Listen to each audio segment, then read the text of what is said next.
Citizen Talks is a podcast series brought to you by TRT World Citizen, featuring discussions with humanitarians and activists, artists, and changemakers, exploring the global humanitarian issues that shape our society and the world at large.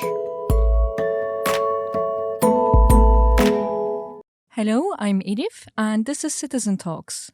Today, I have with me Samuel.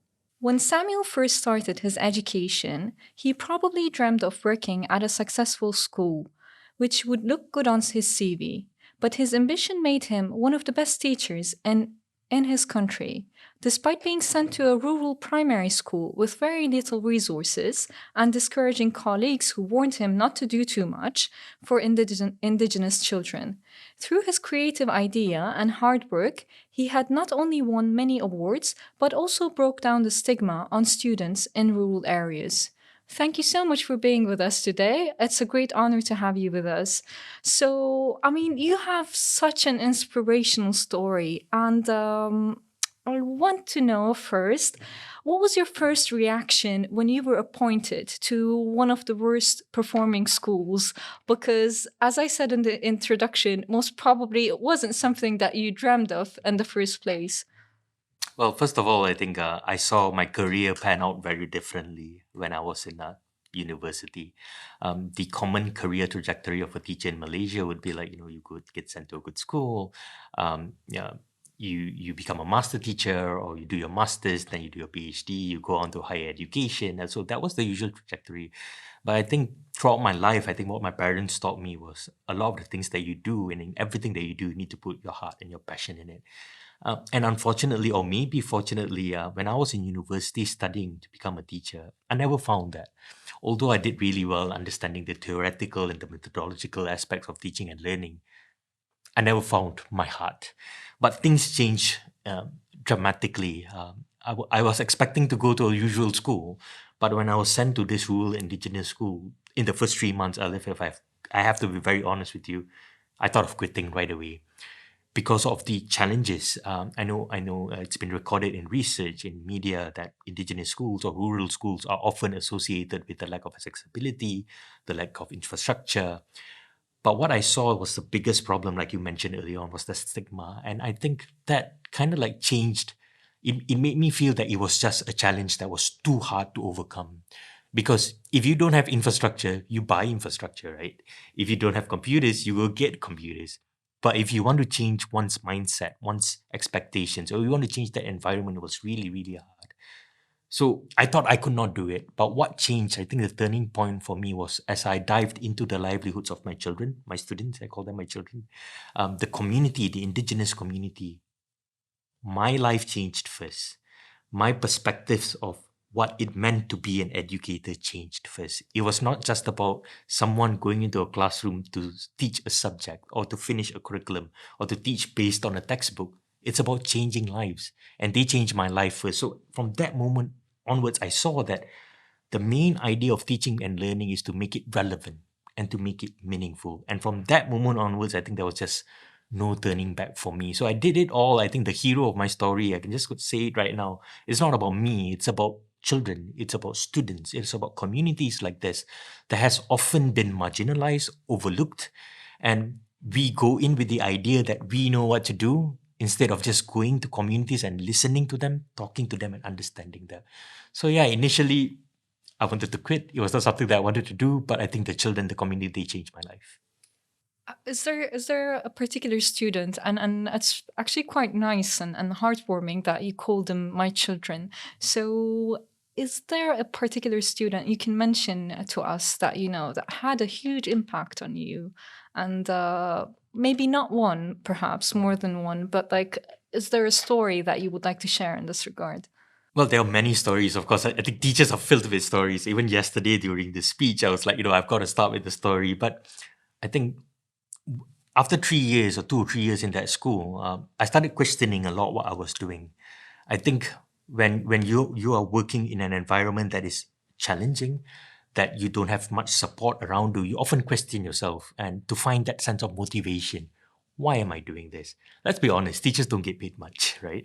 And for you to go above and beyond to do all these things takes a lot from an individual. So one day, I think a group of my kids, they told me like, Mr. Sam, they were very excited to see me. They said, last week, it was during the school holidays, there were some foreigners that came to the village. So communities like this in Malaysia often visited for research and all that. People like to come and visit because it's a different environment.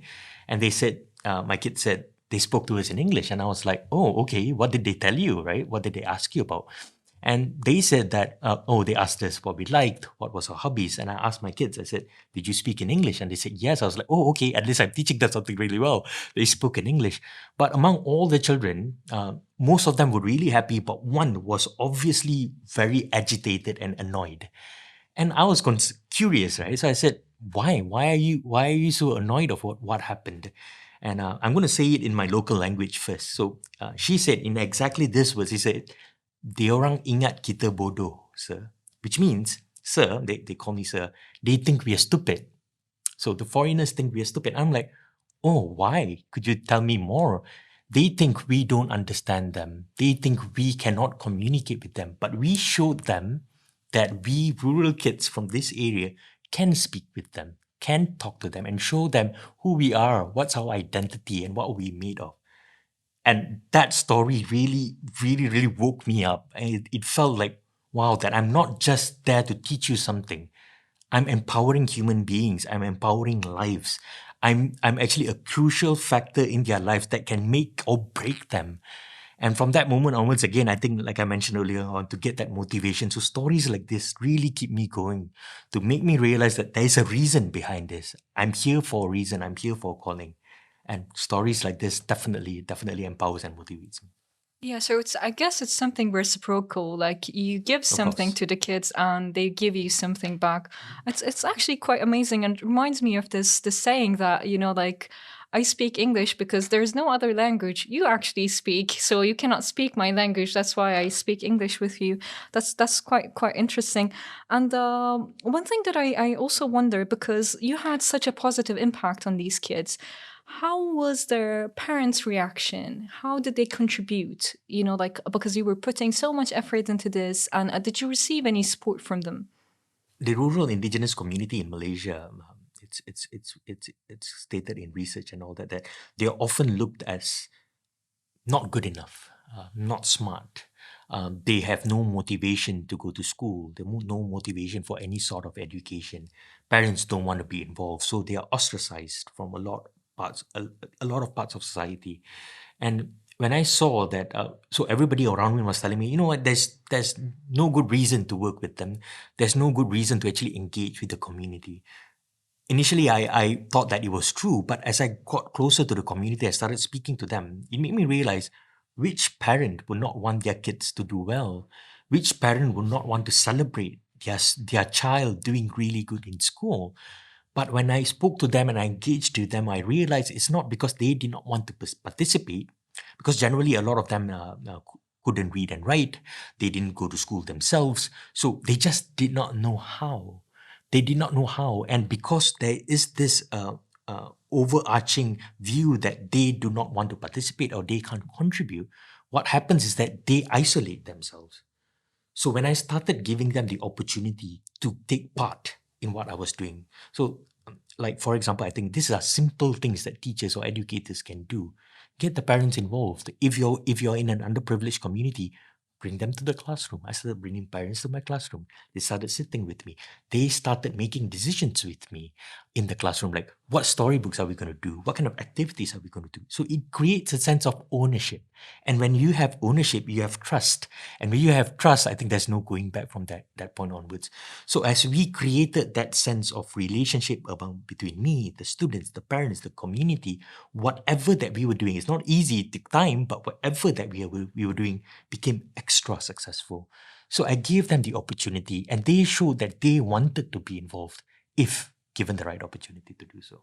This is amazing. So you actually challenged all the stereotypes and research and that is, like that was out there and you showed that it could be actually quite different if there is a different path. Exactly. And also I think I had my own methods of teaching, but when I got the parents involved, I changed it because when you want to make something that's meaningful to kids, I think you and I probably were about the same age.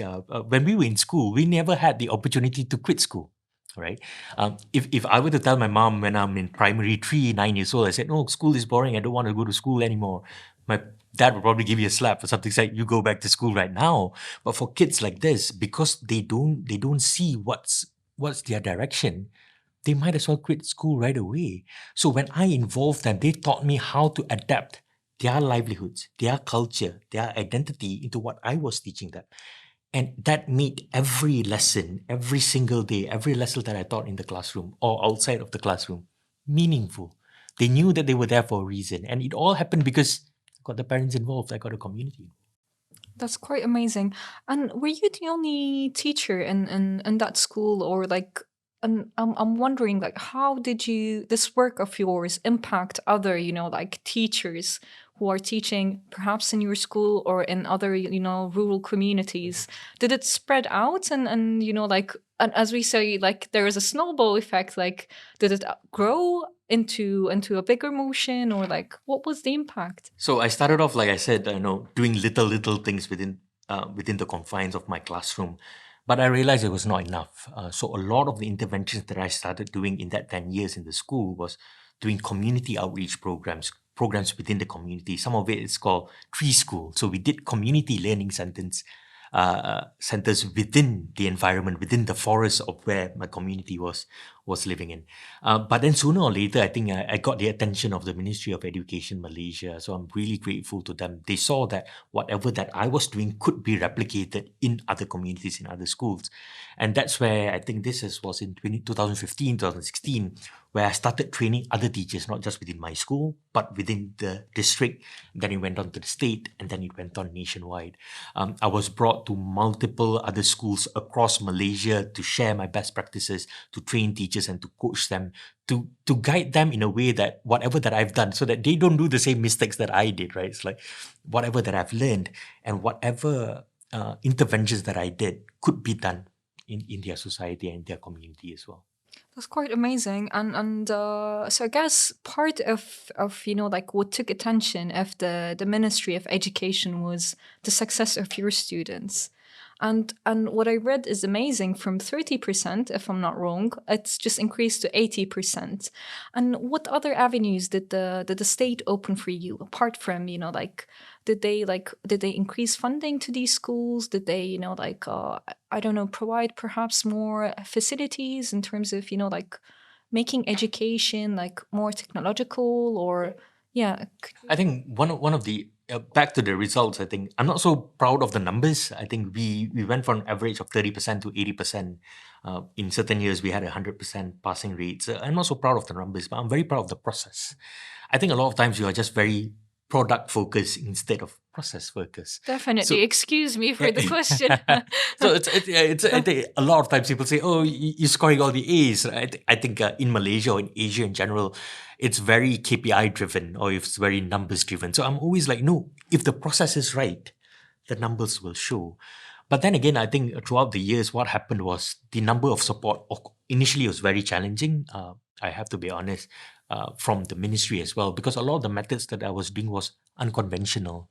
For example, I used music a lot in teaching English, the English language. I started off with 10 kids playing the ukuleles. Eventually, we had 300-400 children playing the ukuleles and singing English songs. So it's very unconventional, these methods. But eventually, they saw that this could be a way to success. I started receiving a lots of awards from the Ministry of Education themselves to recognize the work that I was doing. And eventually that opened paths to funding, to further resources. And I think the most significant one came in the year 2020, where I was named the top 10 finalists of the Global Teacher Prize, equivalent or often called the Nobel Prize of Teaching. Oh, that's amazing. Yeah. So this was in 2020, and that was fantastic. So I think the message that I was bringing when I won that award as a top 10 finalist was, no matter where a child comes from, if we provide them with the right opportunities and if we provide them with quality education, every child in Malaysia, in this context, every child in the world can be successful in their own right. So that opened many, many doors. And the school is really doing well right now, even after I've left. And like we were speaking earlier on, I think once I reached my 8-year mark, I realized that it can't be reliant on Sam alone. I think oftentimes we dwell in our success, right? We look at, oh, this is a very comfortable, successful space that I'm in. I've done so many programs. The results have increased significantly. I'm teaching training other teachers. What's next? How can I make this sustainable? How can I make sure that this idea of providing quality education for every child becomes a reality in Malaysia? So I realized there was a knowledge gap. I needed to go and learn. So I applied for a scholarship and I went to the United States under a Fulbright scholarship to study policy. I realized that there's often been a gap between policy and practice. I'm not so sure about Turkey, but sometimes in my country, on paper, everything looks fantastic, right? These policies, these recommendations, those programs. But when it comes to implementation, it's I far. guess it's a worldwide issue. It is. So it's far off. It's far off. So I realized that I was in a unique position. My children and I, the community and the teachers that I worked with in that 8 years, were successful in whatever we was doing. How could we replicate this to ensure that it happens around Malaysia? When I came back to Malaysia and I joined a non-profit, what we do is we provide teacher professional development in Malaysia. And I'm proud to say that whatever we have been doing in these 2 years alone has been significant. We have trained almost 3,000 teachers in Malaysia in 2022 alone. We organized a program for 30 indigenous schools in the state in Malaysia, where we seek to accelerate whatever interventions that happen within the schools to achieve student outcomes.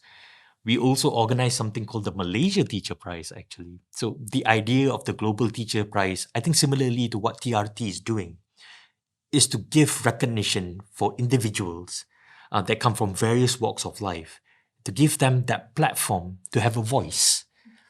Give teachers a platform to have a voice and let them be in charge of decision making in Malaysia. We brought the Malaysia Teacher Prize, the Global Teacher Prize to Malaysia. We impacted about 800 teachers. We just announced an amazing teacher who won it, who taught in a rural school as well. She's really amazing. Perhaps next year, she should be on the list of the TRT award. We should tell this to the organizers. Yeah. So those are the things that I'm doing right now. Yeah. This is quite amazing. So I want to ask you, because we talked about around this topic, what do you think that was the basis of the stigma? And do you think, I mean, like you told me such inspirational things. So I'm assuming that, the stigma around indigenous children, it's changing now.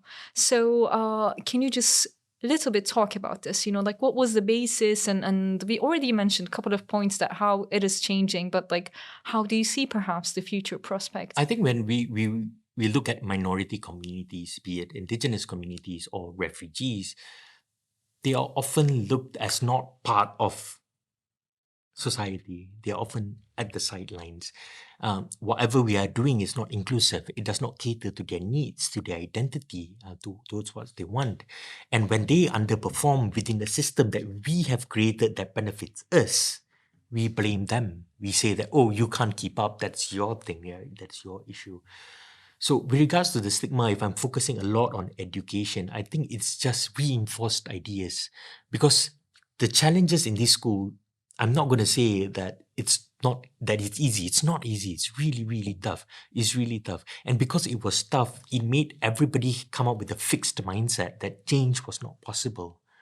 And I think one of the major things that we need to address, not just in Malaysia, but in globally, is to have a growth mindset, a mindset that says that if we don't know, we need to find solutions. How do we find solutions? It's not to work in isolation, but to work together.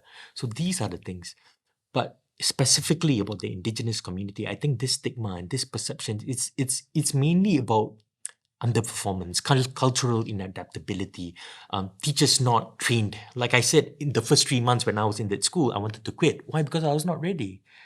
I was taught theoretical aspects and methodologies of teaching and learning, but when you put me in a situation where education inequity and education inequality is just right in front of my eyes, what do? I am just one man. Although I'm resilient, I'm passionate, right? You can't expect everybody to do that. So we need to be able to provide professional development or to be able to cater a system that actually addresses to make sure that each and every teacher that is sent to a school like mine is ready. to be able to have the ideas to make changes in their school. So I think that's probably where the stigma comes from. Yeah, my final question would be, what sort of a message would you give to future teachers? Because you mentioned your story and you said you wanted to quit in 3 months, but you didn't. And you mentioned that perhaps not everybody's same, and there needs to be, like different paths, support mechanism. But like, if you think about an individual and future teachers, what message would you advise them to do? I think a lot of teachers need to realize this. Teaching is a unique profession. It's a combination of two factors. Factor number one, extremely high skills. You need to be able to decide or come up with contextualized solutions and interventions, come up with a lesson plan that suits the need of your students to make sure that each and every lesson is engaging and means something to the child. It takes a lot of skills. But secondly, and most importantly, it's also a profession of the heart. Because we are speaking to kids, right? We are molding them. We need to create that relationship with them. And it's more than just teaching a subject. And at times, I think these two factors, skills and heart, when you have an individual that has a balance of these two, I think that's when you get a very effective teacher. A teacher that's highly skilled and highly passionate. If you have a teacher that's highly passionate but it's low skilled, it doesn't work, right? It doesn't work at all. But if you have high skills but you can't relate to your students, it doesn't work as well. So I would encourage every teacher out there, if you lack in skills, get professional development, seek help, go online. I think a lot of resources are online right now. Find a community of practice. I think that's equally important. Look out for good teachers, reach out to them, learn from them, learn with them. And secondly, if you lack passion, if you lack that heart in whatever you're doing, I would advise you to connect with the people. Come and find me. Sorry? Come and find me. I'm open to it. Connect with the people that you are actually impacting, that you're working with. It could be the children. I think my biggest source of inspiration and motivation was the children. They are just right in front of me. So I need to connect with them, and you find a reason to why you're doing it. If not, teaching can be a very mundane, repetitive job very quickly. You go to school, you teach a class, you go home. You go to school, you teach a class, you go home. What's the meaning there? So you need to be able to connect not just with your students, but with the community as well. I think that is when you will not just be an effective and impactful teacher, but I think for your own peace of mind and for your own self, that will be very, very beneficial. So yeah, those two aspects. Thank you so much. This has been a very delightful conversation, and thank you so much for ending it on such a positive note, and it's such an inspirational 2 points that you mentioned. Thank you so much for being with us today. Thank you for having me. Thank you.